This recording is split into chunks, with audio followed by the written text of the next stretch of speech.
7 minutes to 9. What is the point of having armed forces if we can't hold a single airfield? That question is asked in The Sun today by a former British Army commander. And it was answered, at least in part, by the Armed Forces Minister on this programme just half an hour ago. James Heappey, in his interview with Martha.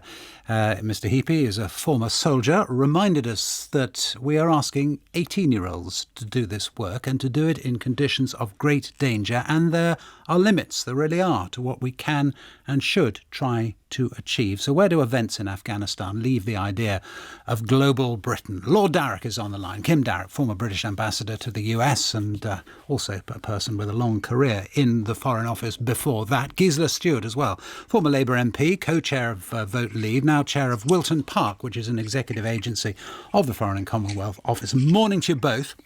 Morning. Morning. First of all, just focusing on the airfield for a second, because there is a very strong suggestion from some former military people in The Sun this morning that we should try and do it on our own. Are we agreed, Lord Darroch and Gisela Stuart, that we cannot? Lord Darroch, first of all? Yes, I don't think we could be expected to do it by ourselves. Hindsight's a wonderful thing, Justin, but clearly there should have been more coordination, more planning for an orderly exit. I think the soldiers that are there, that we see on our TV screens in these appalling circumstances, are doing an extraordinary job, but it's not something that the UK could take on alone. And it's extraordinarily fragile there, with Taliban forces and British American forces literally yards apart. So it's a very, very tense situation. And is that, Gisela Stuart, a moment of self-recognition that we ought to go through as a country, given the rhetoric about global Britain, etc., that actually, as that person in The Sun puts it, we cannot keep and hold a single airfield?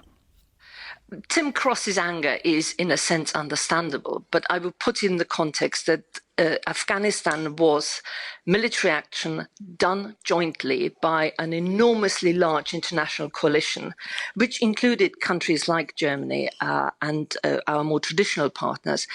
And now we're in a position where no one built up sovereign capabilities. The withdrawal is not being done in coordination with others. And therefore, we end up with these chaotic scenes because it becomes a scramble. For us, the reflection, I think, is that it seems that the United States is disengaging. Maybe we have not done enough to actually make the case on why all the European allies are important to the US. And also individual countries in Europe have not invested sufficiently enough to be good, willing, strong partners to the US. So that is the moment of reflection which crystallizes itself for me in Afghanistan. And if that, Lord Darroch, is true of the US now, what can our response to it be, our global response? It's, I think global Britain, post-EU exit, is an interesting and potentially sensible path for the UK to go on. But we've reduced our foreign aid. We have done a defence review that does a number of good things, but which reduces the size of the British Army. We've done some trade deals that basically, with one exception, duplicate EU deals. And we have rather passively acquiesced in a foreign policy disaster, that is the Afghan withdrawal. It's going to take quite a long time for the West as a whole, because this is a Western failure, a Western disaster, not just the UK and the US, to recover from all this and to recover our reputation.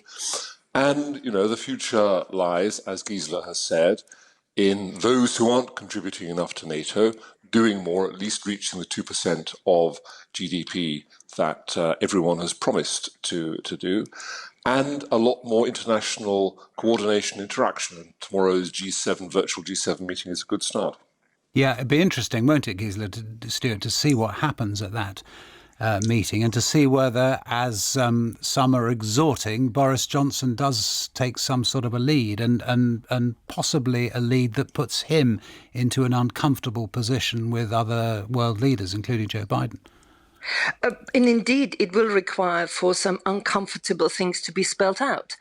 And I think the opportunity of the integrated review is almost as significant as it was, which I thought when we had the last really successful integrated review, just didn't call it that, under George Robertson in the 90s, that you really bring together your diplomatic, political and military capacity in order to shape global rules which affect everyone. And that's the leadership which I think we can take and must take to give a reality to a global influence. Because what is not true, and I've heard this phrase being used, that global Britain is about doing things on our own. No, it's not. Global Britain is doing things with others, but taking a lead on how to shape things. Gisela Stewart, former Labour MP, of course, chair now of Wilton Park from the Foreign and Commonwealth Office, and Lord Darroch as well, former British ambassador to the US. Thank you both very much. I suspect that this is a discussion that we will return to again and again in the coming months. You're surely right about that now.